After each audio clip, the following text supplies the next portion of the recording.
on there. I mean, it's, you know, is the sound right? Because sometimes they complain it's too heavy, it's too quiet, it's too loud, it's too funky, it's too groovy, whatever it is. But there was no guidance. But what happened was, the industry were changing, and they were expecting me not to drive anymore and get in my car and go. They were expecting me to produce it, engineer it, and send it all back to them in a matter of days, sometimes hours. So I had to do pretty quickly. I had to learn how to get my home. I invested in a home studio. I learned how to use software, and I was pretty poor at it at the start. And eventually I got quite good, fairly good, so I think I could produce anything, you know. So there I was, started off as a guitarist. Now I've got to be a producer, got to be an engineer, and there's mixing, isn't there? I mean, you know, you've all had a go at mixing. I mean, everybody does it differently. And then it was like, can you put some bass on the track? And then, you know what's coming next, don't you? Actually, we need a track for Sky Sports on Thursday for the cricket. Can you do it? Well, I'm just a guitarist, aren't I? Or can you, you know, you do all of it? Oh, that means drumming, doesn't it? Oh, I can program it. Bass, oh yeah, I could probably program that, you know. And we want some vocals on it. Oh no, I need a singer. So before you know it, the whole session scene has kind of changed all in about 18 months, and all these companies are, rather than having you go down to their lush studios, they're now saying to you, just send us the tracks. It's as easy as that. Send you the tracks, yeah. Put some female singing on it. Right, so I've got to hire a singer in, I've got to do all this sort of stuff. And then it's like the source of all this. Where do you get your work from? Now, you'd have heard of record labels and publishers and things like that, won't you? You've heard of all these things. Well, your publisher is probably more used than your record label these days, because a publisher is a person that's going to say, Declan, we need a piece of music for Vodafone on Thursday. Are you fixed? How are you fixed? It's available. Well, he's looking a bit worried at the moment. Maybe not then. Mr. In the Vans t-shirt, could you do a bit of music for Vodafone on Thursday? Yeah. Okay. Can anybody do a bit of music for Vodafone on Thursday? I'll do it then. Nick could do it, Phil probably as well. You see where this is going, don't you? So your publisher are the most important part of all of this. Your record label and your publisher.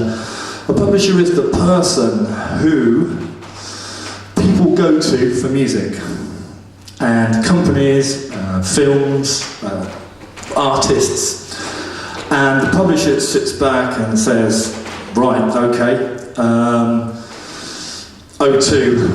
BMW would like a piece of music for their new car advert. How are you fixed?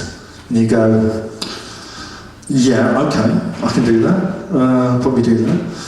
So they send you a little movie through, and it comes up on your computer screen, and they tell you it's got to sound like Muse. Okay, why don't you just use Muse? It's too expensive.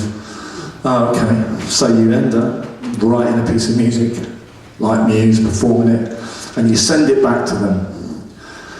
And probably 20 or 30 other people send it back to them. And you know why everybody's doing adverts for BMW? Any idea? Who wants to do the advert for BMW? Everybody does. Why? 130 grand. So everybody does the advert for BMW. I'll send it off. I can do 10 tracks tomorrow afternoon and send it off. So you're up against a competition. Of course, I've never got a piece of music for a BMW as a result, because about 5 million people are all sending music in at the same time. And that's because BMW, unlike other people and Sony and big companies, they buy the rights to your music completely, which means you never own it again. And once they've given you the money, that's it. You can say, I wrote that bit of music for BMW, but you don't own it anymore. It's a bit like when Michael Jackson bought the Beatles back catalogue and Paul McCartney and Ringo and Co didn't own their music anymore. It was owned by somebody else. Having said that, the publisher is the person who passes the music on, passes the job on to you, and you then have to produce the music. And so if you just notice how the role of session musician has slowly changed to producer, engineer, multi-instrumentalist.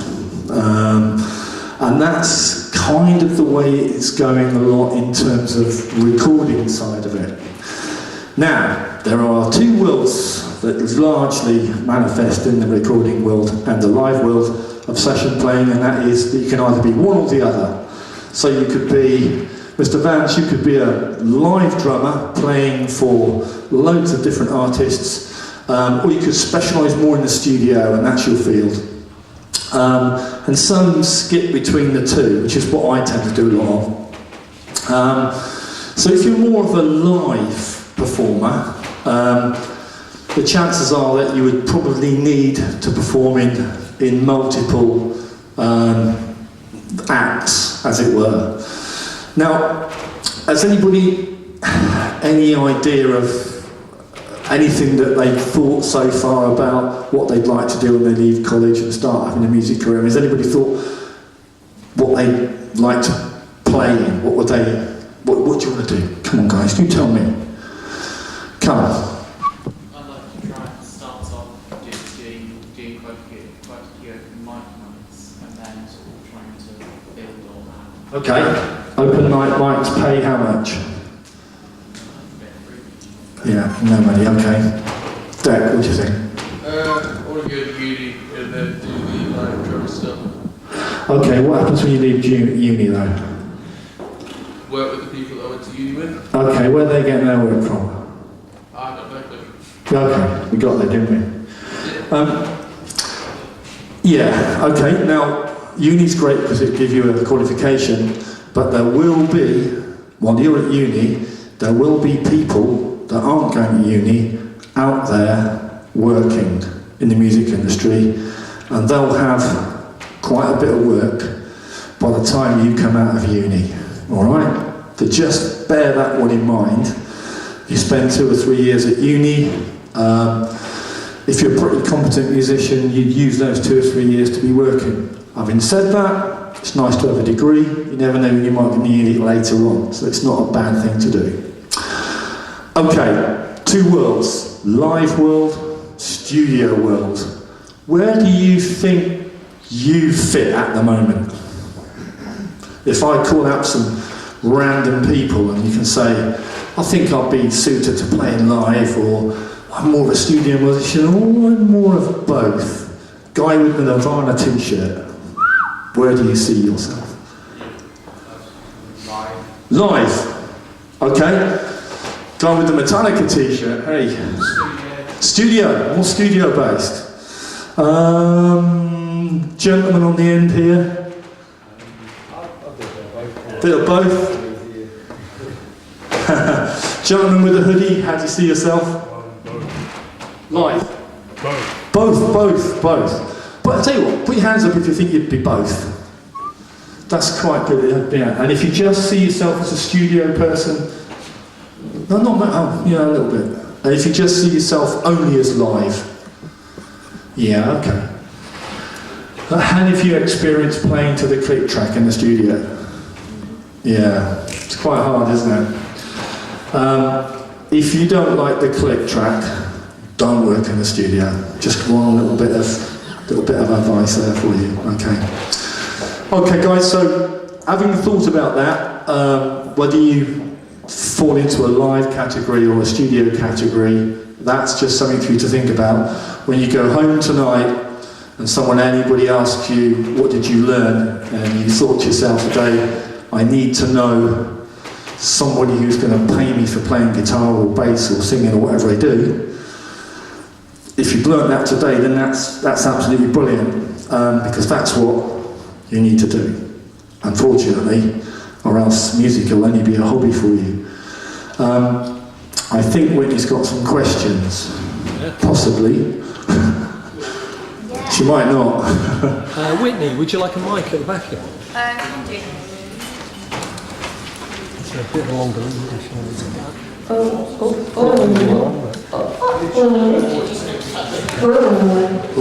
these are some questions from first year classes. Okay, yeah. I won't read their names out just in case. So the first one is, how can you ensure that a performance career is sustainable? Cool. Yeah, that's one of your questions, isn't it? A performance career is sustainable. You know what? These days, I don't think any of these careers are sustainable because the music industry is just changing so much.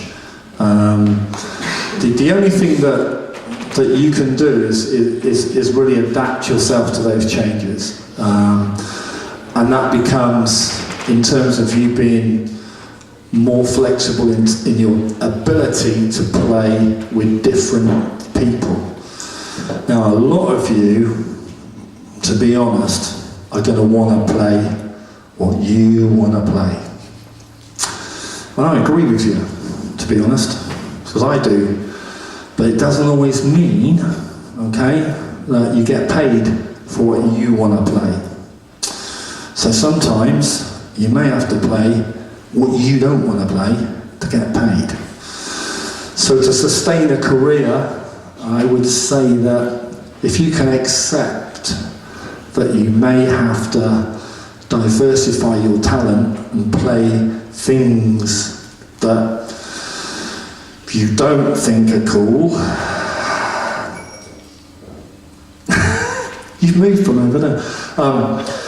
Things that you probably don't like so much, but you can play them well and you can use your skills as a musician to do that, then I think that would help you to sustain a career of a performance of some kind. But the music industry is constantly changing, guys, so it's a really hard one to answer.